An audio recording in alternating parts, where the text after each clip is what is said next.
नहीं है, proper work नहीं कर रहे हैं, तो we are suffering from the disease.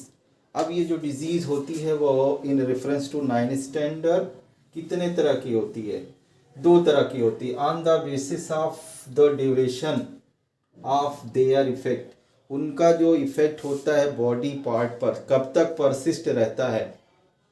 यानी अगर आप बीमार पड़ जाते हैं तो जब आप सही हो जाते हैं कितना समय लगता है सही होने में और गेन करने में, और आपकी नॉर्मल कंडीशन आने में कितना समय लगता है। इस ड्यूरेशन के बेस पर डिजीज़ को 2 ग्रुप में डिवाइड किया गया। पहला जो होता है वो एक्यूट डिजीज़ कहलाती है, दूसरी क्या होती है? क्रॉनिक डिजीज़ कहलाती है। जैसे कि पता ही है कॉमन कोल्ड है, कफ है, ये एक्यूट डिजीज़ है। आपको सर्दी होती है, कुछ दिन में सही हो जाती है, बॉडी एकदम नॉर्मल हो जाती है, कुछ पता ही नहीं चलता जैसे कुछ नहीं हुआ हो। खांसी आ रही है, आप सिरप ले रहे हैं, खांसी खत्म हो गई, फिर आप एकदम हेल्थी हो गए। तो ऐसे डिजीज़ जिसका इफेक्ट बहुत ही शॉर्ट पीरियड के लिए रहता है, और अगर वो क्योर हो गई, उसकी दवा सही से हो गई, तो डिजीज़ गायब हो जाती है। डिजीज़ के गायब होते ही आप में जो सिम्टम होते हैं वो भी ख़त्म हो जाते हैं, और आप नॉर्मल जो पोजीशन होती है, स्टेटस जो होता है बॉडी का, उसको आप ऑब्टेन कर लेते हैं। उसके बाद आता है क्रॉनिक डिजीज, जिसका इफेक्ट क्या होता है? वेरी लॉन्ग पीरियड तक रहता है, several month, even the year, even till the birth तक होता है। जैसे कैंसर हो गया, ये आपका डायबिटीज़ हो गया, ट्यूबरकुलोसिस हो गया। तो अब इसकी क्या होगी? 9 महीने की क्या होती है? 9 मंथ, या ऐसे अलग अलग ड्यूरेशन की क्या होते हैं? कोर्स होता है। जब कंटिन्यूस आप दवाओं का इस्तेमाल करेंगे तब जा कर के ट्यूबरकुलोसिस सही होगी। डायबिटीज़ का बराबर आप दवा को लेते रहेंगे, इंसुलिन का इंजेक्शन, तभी डायबिटीज़ जो होगी वो कंट्रोल होगी, नॉर्मल होगी। ब्लड शुगर नहीं तो प्रॉब्लम। कैंसर इसी तरह है, लेटर स्टेज में अगर पता चला तो फिर बचना मुश्किल हो जाता है। तो ये दोनों किस बेस पर हो गई? On the basis of duration. Duration के बेस पर डिजीज़ को 2 ग्रुप में डिवाइड किया गया। पहला एक्यूट डिजीज़, दूसरा क्रॉनिक डिजीज़। अब उसके बाद आता है on the basis of their presence. जो डिजीज़ है वो कब से है? Either the disease are present at the time of birth और it can appear after the birth. Birth या बर्थ के बाद डिजीज अपीयर हुई, इसके बेस पर इसको 2 ग्रुप में डिवाइड किया गया। पहला जो होता है उसको कहते हैं congenital disease, those disease which are present at the time of birth. Birth के साथ ही जो डिजीज मौजूद रहती है, प्रेजेंट रहती है, उसको क्या कहते हैं? कॉन्जिनेंटल डिजीज कहते हैं। एग्जाम्पल हो गया haemophilia, colour blindness, sickle cell anaemia. ये आपके कैसे होते हैं? जेनेटिक डिसऑर्डर होते हैं, जनरेशन आफ्टर जनरेशन पाए जाते हैं, माता पिता से उनकी संतानों में पहुंचते रहते हैं।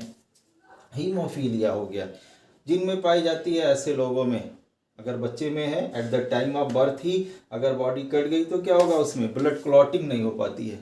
उसके बाद कलर ब्लाइंडनेस होता है, ये आपके विजन से रिलेटेड है।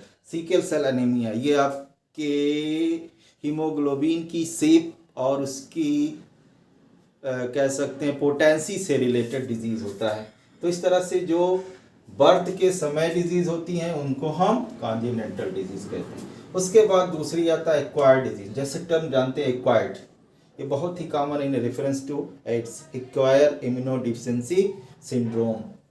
तो एक्वायर्ड डिजीज़ वो डिजीज़ होती है जो हमें हमारे इन्वायरमेंट से मिलती है।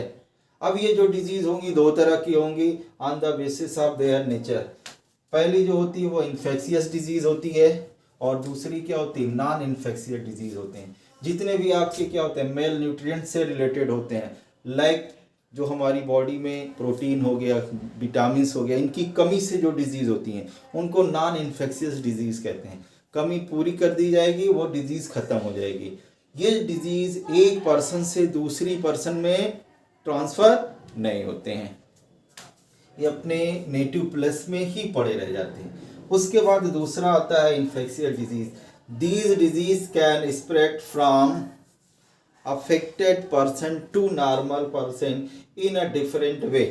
एयर से हो सकता है, वाटर से हो सकता है, सेक्सुअल कांटेक्ट से हो सकता है, टच से हो सकता है, इवन डिफरेंट टाइप के माइक्रो ऑर्गेनिज्म से हो सकता है, जो इसको फैलाने का काम करते हैं। उनको कॉजेटिव एजेंट भी कहते हैं।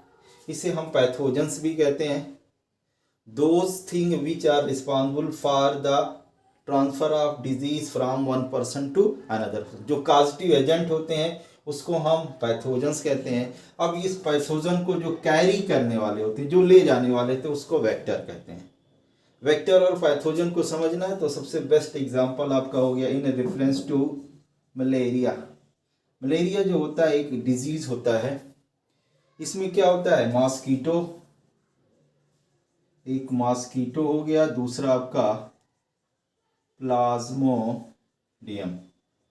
मॉस्कीटो जो होता है जनरली जो हमारे इन्वायरमेंट हमारे सोसाइटी में माना जो एक रूमर होता है, एक मिथ है कि मच्छर के काटने से मलेरिया होता है या मच्छर के काटने से मलेरिया होता है। लेकिन मलेरिया का जो कारण होता है, जो कॉजेटिव एजेंट होता है, दैट इज द क्या है, हाँ बोलो, प्लाज्मोडियम है। तो प्लाज्मोडियम क्या हो जाएगा, पैथोजन हो जाएगा ये।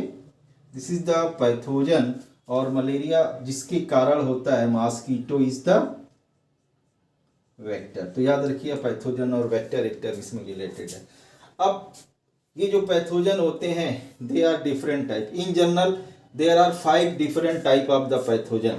सबसे पहला जो होता है, जब सबसे कॉमन जो होता है, जो आजकल सबसे ज़्यादा फेमस भी है, सबसे जो स्मार्ट होता है, स्मार्ट भी कह सकते हैं, कोविड-19 आजकल चल रहा है, फॉर्म चेंज करता रहता है। इतना तो हमारे बॉलीवुड में लोग नहीं चेंज करते हैं अपने स्टाइल को जितना ये चेंज कर रहा है। अब इसमें पहला हो गया वायरस से। वायरस से होने वाले जो डिजीज़ होते हैं उनमें आपका कॉमन कोल्ड, आप जानते हैं एक बार अगर कॉमन कोल्ड हो गया, वायरल कोल्ड होता है और एक एक्यूट वाला होता है, दोनों में डिफरेंस है। एक एलर्जिक कोल्ड होता है और एक कॉमन कोल्ड होता है बाय द वायरस। अगर वायरस से होगा तब क्या होगा, एक फिक्स टाइम इंटरवल के बाद 5 to 6 डे के बाद ये सही हुआ, कोई दवा खाई कुछ फर्क नहीं पड़ने वाला है। उसके बाद इन्फ्लुएंजा हो गया, ये भी आप जानते हैं सीजनल बुखार आते हैं। उसके बाद डेंगू फिगर है, बहुत ही डेंजरस है, आप जानते ही होंगे। हेपेटाइटिस भी सबसे ड्रेडियस डिजीज होती है, अगर हो गया तो बचना मुश्किल है। लीवर ही क्या होता है, डैमेज हो जाता है। चिकन पॉक्स ये भी फेमिलियर है, एकदम ख़त्म हो गया था लेकिन अब भी सोसाइटी में अपीयर हो रहा है। उसके बाद मेल्स हो गया, एड्स हो गया एंड कोविड-19। इन दोनों को तो आप बहुत अच्छे से जानते हैं, बताने की ज़रूरत ही नहीं है। उसके बाद दूसरा आता है बैक्टीरिया। वायरस के बाद जो दूसरा पैथोजन है फेमस है वो अब क्या कौन सा है, बैक्टीरिया है। इससे टाइफाइड फीवर ये बहुत ज़्यादा होता है, अक्सर जो होता है हर फैमिली में कुछ लोग जो होते हैं वो टाइफाइड से ग्रसित होते हैं। बुखार आता है जाता है, आता है जाता है और वीक होते चले जाते हैं। उसके बाद कॉलरा हो गया। अब ये कॉलरा जो होता है बहुत कम होता है, पहले क्या था ये एपिडेमिक डिजीज़ के फॉर्म में था, बहुत ज़्यादा फैलता था। अब इसकी सुटेबल दवाएं मौजूद है, अगर होता है तो क्या होता है बहुत जल्दी कंट्रोल हो जाता है। ट्यूबरकुलोसिस हो गया, ये भी पहले बहुत ज़्यादा था, अब क्या हो रहा है क्यूरेबल डिजीज़ हो गई है। उसके बाद एंथ्राक्स हो गया। फूड पॉइजनिंग ये भी होता है, अक्सर क्या होता है शादी उदी में क्या होता है फूड पॉइजनिंग हो जाती है, कुछ गड़बड़ हो जाता है जिसकी वजह से क्या होते हैं आपके क्लस्ट्रीडियम बैक्टीरिया जो होता है वो फूड में पॉइजन को, टॉक्सिक मटेरियल को रिलीज कर देता है और इस वजह से डिहाइड्रेशन वगैरह और ऐसी प्रॉब्लम जो होती है, इवन सर्टेन केसेस में क्या होती है आदमी की डेथ तक हो जाती है। और टिटनेस, टिटनेस भी आप बहुत कॉमन, इसके भी आपके मार्केट में मार्केट ना करके हम कह सकते हैं कि मेडिकल हॉल पे इसके आपके क्या होते हैं एंटी टिटनेस इंजेक्शन अवेलेबल होते हैं, लोग लगा लेते हैं। उसके बाद तीसरा जो ग्रुप आता है this is the protozoans. Protozoans में मलेरिया हो गया, बहुत फेमस है। उसके बाद फिर काला जार हो गया, स्लीपिंग सिकनेस हो गया और अमीबी डिसेंट्री हो गया। ये भी कभी कभी क्या होता है ऐसे ही कुछ नहीं करते हैं पेचिस होना शुरू, डिसेंट्री होने लगती है। तो एंटमीबा हिस्टेरिका जो होता है वो हमारी बॉडी, हमारे स्मॉल इंटेस्टाइन में ऐसे सिसाइल फॉर्म में पड़ा रहता है। जैसे उसको फेरेबल कंडीशन होती है वो डिसेंट्री के लिए वाली प्रोसेस को ऑपरेट कर देता है। उसके बाद जो होता है चौथा जो आपका पैथोजन होता है वो फंगी होता है। इन जनरल जो स्किन डिजीज़ होती हैं डिफरेंट टाइप की, रिंगवर्म हो गया, इचिंग वाली जो प्रॉब्लम होती है, ये सब किससे होती है, फंगी से होती है। It also cause the problem, it is also an micro organism. उसके बाद जो होता है इन जनरल पैथोजन जो होते हैं इसको माइक्रो ऑर्गेनिज्म कंसीडर करते हैं, लेकिन कुछ क्या होते हैं बड़े होते हैं, जैसे आपका लास्ट में आता है वर्म। अब इसमें टैप वर्म भी आएंगे, राउंड वर्म भी आएंगे। फैसियोला हिपेटिका हो गया, उसके बाद टीना सोलियम हो गया, टीनिया सेलाजिनेटा हो गया। फैसियोला हिपेटिका बहुत फेमस है, गांव में अक्सर लोग कहते हैं कि बकरे वगैरह जो होता है कहते हैं इसको जोक लग गई है। तो जोक लाइक जो स्ट्रक्चर होता है एक्चुअल में वो जोक नहीं होती, वो फैसियोला हिपेटिका होता है, लीवर फ्लू कहलाता है। वो जा करके लीवर को डैमेज कर देता है और इस तरह से जो गोट होते हैं उनकी ग्रोथ जो होती है वो रुक जाती है। उसके बाद आता है एस्केरियासिस एंड एलिफेंटाइसिस। ये भी बहुत ही कॉमन है एलिफेंटाइसिस। अक्सर जिसको हो जाता है पैर क्या होता है, पूरा का पूरा पैर जो होता है सूज जाता है, खूब मोटा सा, लुक लाइक एलिफेंट लेग हो जाता है। और एस्केरियासिस ये छोटे बच्चों में कॉमन होता है। इसे कोई बहुत ज़्यादा डिजीज तो नहीं होती है, कोई बहुत सेवरल प्रॉब्लम नहीं राइज होता है, लेकिन अगर इनका नंबर बहुत ज़्यादा होता है then they can be block the small intestine passage. Small intestine के पैसेज को ये ब्लॉक भी कर सकते हैं। तो these are the pathogen and they are the disease that are caused by the pathogen.